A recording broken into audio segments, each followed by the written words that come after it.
Kristy Swanson portrayed Buffy Summers in a lackluster movie before the character became an iconic heroine in pop culture through a beloved television series. While Swanson had other opportunities in the spotlight, her portrayal of Buffy remains her most notable role. Despite originating the role of the beloved vampire slayer over 30 years ago, Swanson's personal life and politics received more attention than her performances in recent years. In this video, we will recall the career path of the actress, and attempt to understand what went wrong, disappointing fans of Swanson.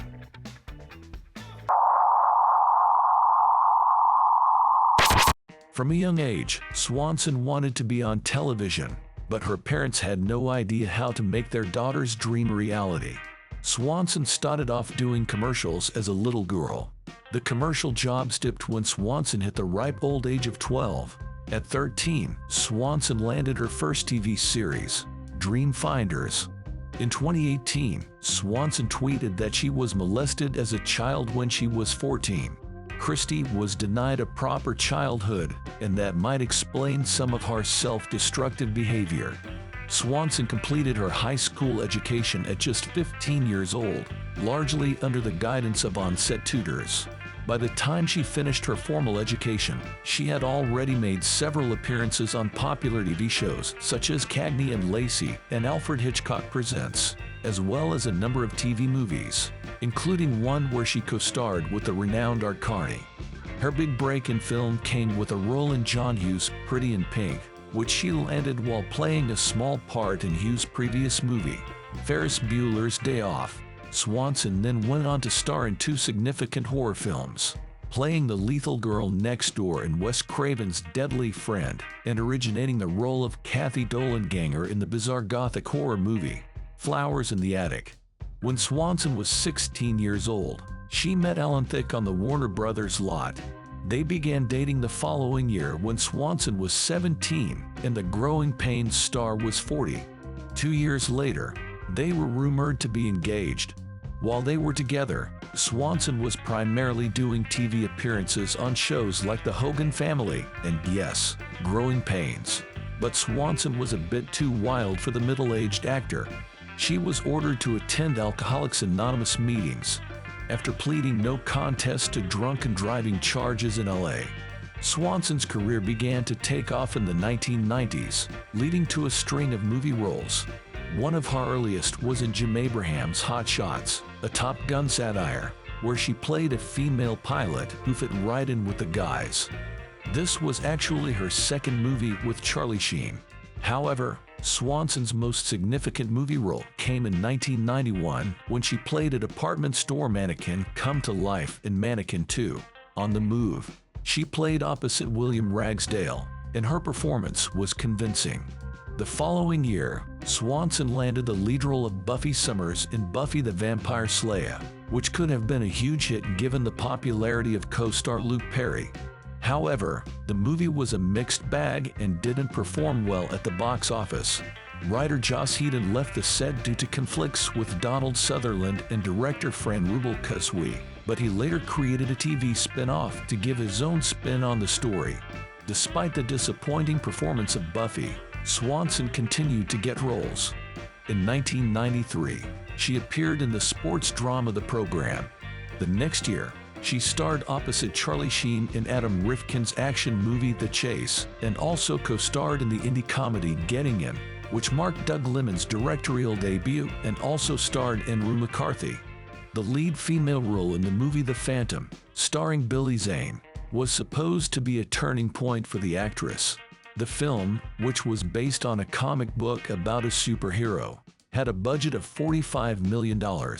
However, The Phantom came late to the post-Batman superhero trend, and it took studio executives a while to realize that pulp heroes from the 1930s and 40s were not as popular as The Dark Knight.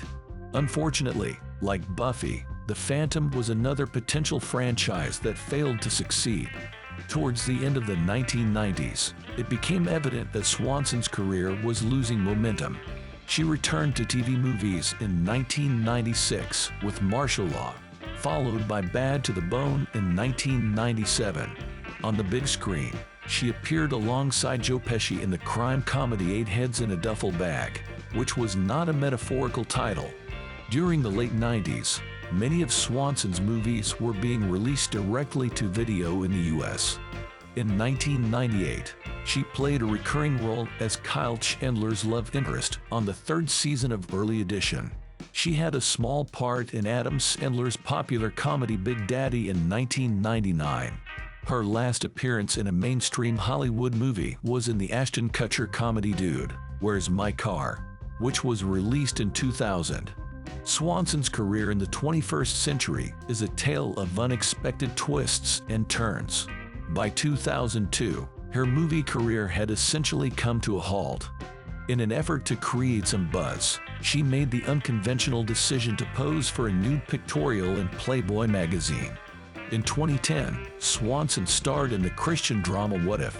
Alongside Kevin Sorbo. Swanson has been vocal about her Christian faith and conservative political views. Later on, she appeared in several B-movies, a direct-to-video sequel to Beethoven, and made guest appearances on TV shows such as One Tree Hill and Psych. She also acted in many TV movies for Hallmark and Lifetime. Swanson's late career filmography is dominated by Christmas movies, which began with Thy Christmas Wish in 2011. The following year, she starred with former Superman Dean Cain in the Hallmark film Operation Cupcake, in which Cain played an Army colonel who applies his military skills to his wife's bakery. Swanson and Cain proved to be a winning combination, appearing together in several movies, including A Bell for Christmas, Merry Xmas, and Winter's Dream. In recent years, Swanson has become very vocal about her conservative politics. She's an ardent supporter of President Donald Trump and has clashed with liberal celebrities like Alyssa Milano on Twitter. She has been a frequent critic of the Me Too movement. Swanson entered show business at a young age, with seemingly little parental protection. She has publicly discussed being assaulted as a child and was reportedly engaged to a middle-aged man before reaching adulthood. She dropped out of school at age 15 and struggled with substance abuse. Despite these challenges, Swanson has had a long career in movies and TV, although she never achieved A-list status. She had the potential for a few years, but ultimately didn't break out in a big way. Nonetheless, she has had a successful career that many actresses would envy. Swanson's personal struggles have played out in the public eye, from posing for Playboy to being charged with assaulting her future husband's ex-wife. In 2019, Swanson had a recurring role on SEAL Team, acting alongside David Borean as, best known for his role as Angel in Buffy the Vampire Slayer.